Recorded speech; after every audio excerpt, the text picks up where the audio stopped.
కృప వల్లనేగా మా పొట్టలు నిండేను. ఈయన చల్లని చూపుతోనేగా మా బతుకులు పండేను.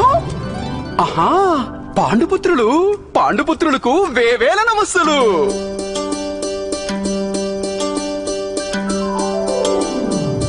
మహారథులు, వదాన్యులు, శతకోటి నమస్సులు యదువర మోహనునికి.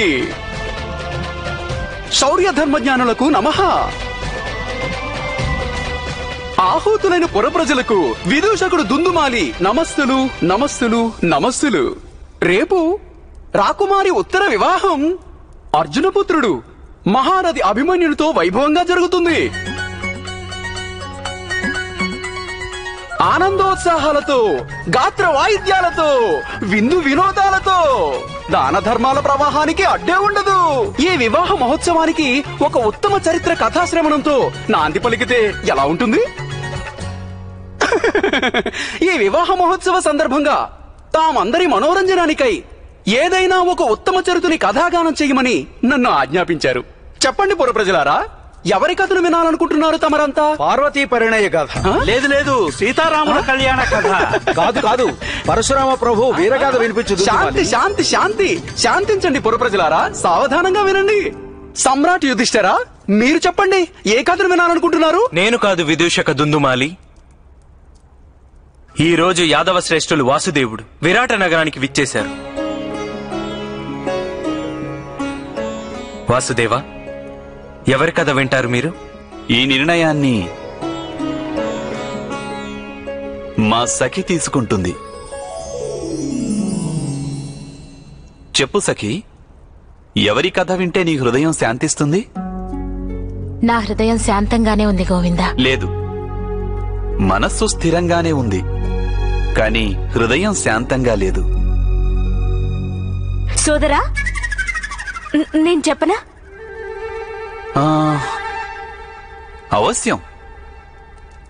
దుందుమాలి మహాశయ, ఇప్పుడు నేను వినాలనుకుంటున్న కథ నేను నా బాల్యం నుండి వింటున్నదే. ఈయన మహత్వమేమిటో, దివ్యత్వమేమిటో అర్థమే చేసుకోలేదు. కానీ నాలాంటి వ్యక్తి, సామాన్య వ్యక్తి ఆయన జీవితాన్ని దూరం నుంచి చూడడమే కాదు, అర్థం చేసుకున్నాడు కూడా. ఆయన మహిమలను ఎంత కీర్తించినా ఈ చిన్న విదూషకుడి చిన్నారి పుట్ట చూసారా, ఇది ఎప్పటికీ నిండదు.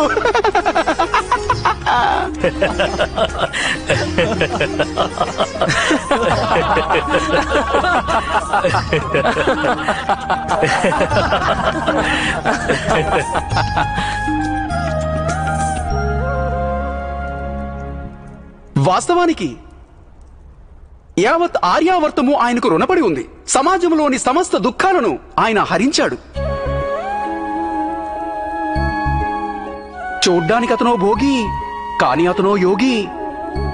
చూడ్డానికి అతనో రాజు, కాని అతనో సన్యాసి. దుష్టులకేమో యోధుడు, శిష్టులకేమో కరుణామయుడు.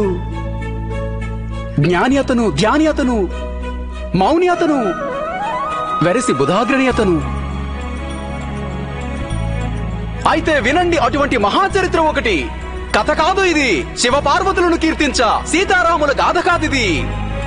నందనందనుడు గోపబాలుడు శ్యామసుందరుని కథ ఇది. కైలాసాన్ని వర్ణించే కథ కాదిది, వైకుంఠాన్ని వివరించే కథ కాదిది. యమునా తటిలో వంశీమోహను లీలలు తెలిపే కాద ఇది.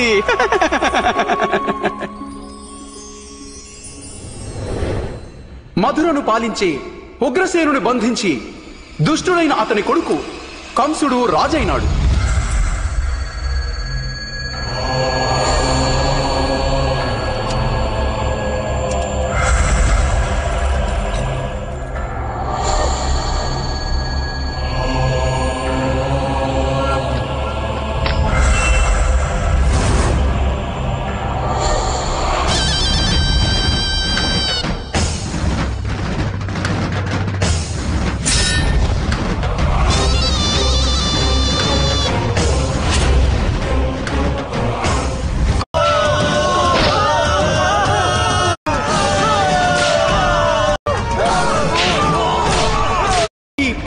దుర్మార్గుడు యాదవ ప్రజల పాలిట యముడు అతని దౌర్జన్యానికి అంతే లేదు, దాష్టీకానికి ఎదురే లేదు.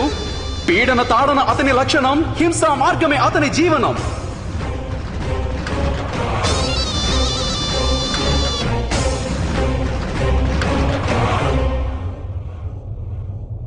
రథం మధుర ద్వారాన్ని దాటి బయటికి వెళ్ళలేదు. బావా కంస, సమస్య ఏమిటి? నా సమస్య ఆ దేవకి. దీనిని నీవు పెండ్లాడేవా వసుదేవా? ఆకాశవాణి చెప్పింది వినలేదా? దేవకి కనే అష్టమపుత్రుడు నన్ను వధిస్తాడని.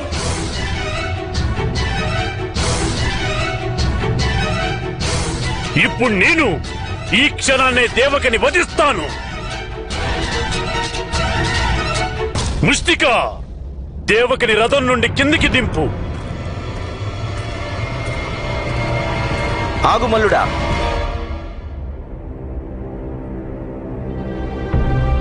బావా కంస, ఆకాశవాణి వాక్కు సత్యమని భావించి నీ సోదరి దేవకిని వధిస్తానంటావా? వసుదేవా, ఆకాశవాణి చెప్పింది ఎన్నటికీ అసత్యం కాదు. అది ఈశ్వరుని వాక్కని గుర్తించు. అది ఎప్పటికీ సత్యమే అవుతుంది. అది నీ భ్రమ సోదరా. మా పుత్రుడు తన మేనమామను ఎలా వధిస్తాడు? అది అబద్ధం. నాకు అంతా తెలుసు దేవకి. బావ దేవకుడు, యాదవ శ్రేష్ఠుడు అక్రూరుడు, మిత్రుడు సోమదత్తుడు, వీరంతా నా రక్తాన్ని తమ కళ్ళ చూడాలని ఉవ్విళ్ళూరుతున్నారు. మా దోషాలను గణించే ముందు నీవు చేసిన పాపాలను గణించుకో. యాదవులు నీకు శత్రువులు కారు.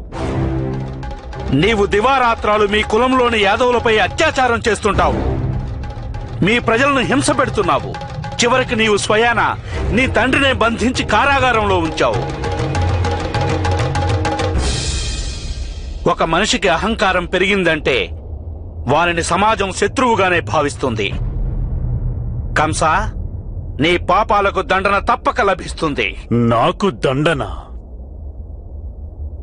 నాకు దండన లభిస్తుందా?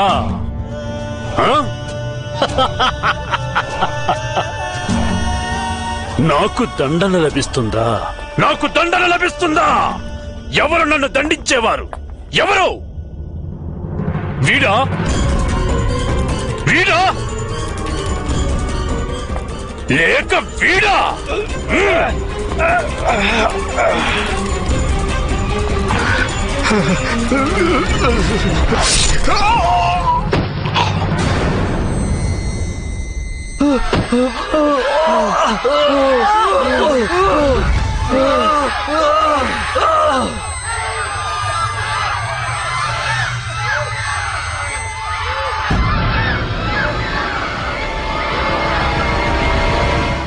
గుర్తుంచుకోండి, నేను ఈ రాజ్యానికి ప్రభువును.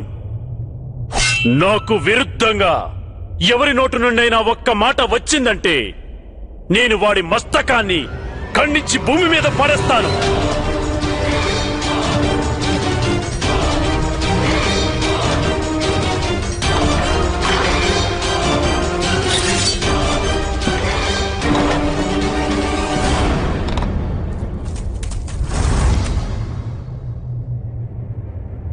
మూర్ఖంగా ప్రవర్తించుకో కంస.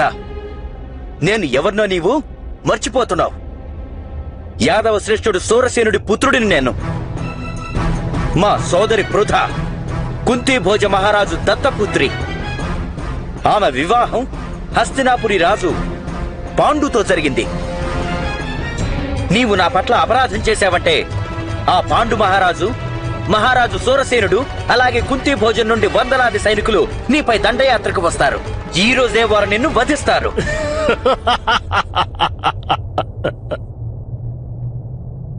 పిలిపించు వాళ్ళందర్నీ. నువ్వొట్టి పిచ్చివాడివి. దేవకి అష్టమ గర్భాన్న పుట్టినవాడే నన్ను వధిస్తాడు అని ఆకాశవాణి చెప్పింది.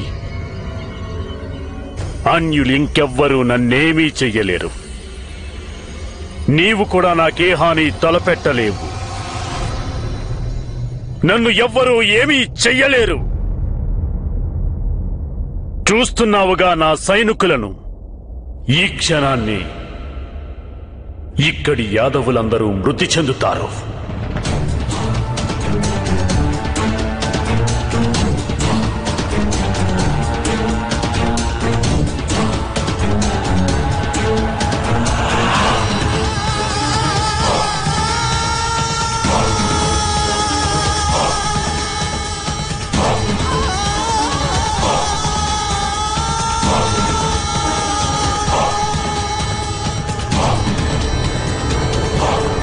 వద్దు సోదరా, ఎందుకు ఇలా చేస్తున్నావు? సోదరా, నా మాటలు నమ్మండి, అటువంటిది ఏమీ జరగదు. సోదరా, నా మాటలు నమ్మండి సోదరా. సోదరా! ఆగు కంస! ఒకవేళ ఆకాశవాణి వాక్కులు సత్యమైతే ఇక దానిని మీరెలా నివారించగలరు? ఒకవేళ అది అసత్యమైతే దేవకి ప్రాణాలు తీయవలసిన అవసరం ఏమిటి?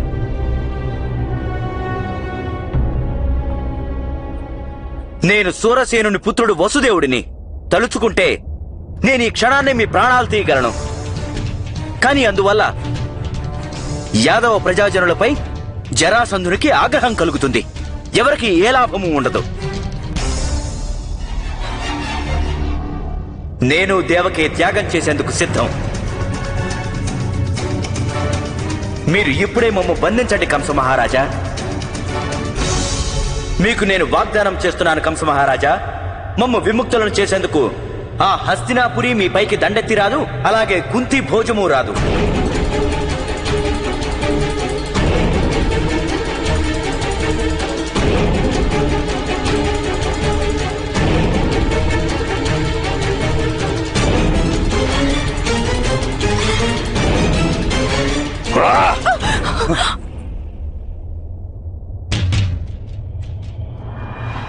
నేను నీకు ఈ దేవకికి ప్రాణదానం చేస్తున్నాను. చానూరా, ముష్టిక, వీరిద్దరిని కారాగారంలో బంధించండి.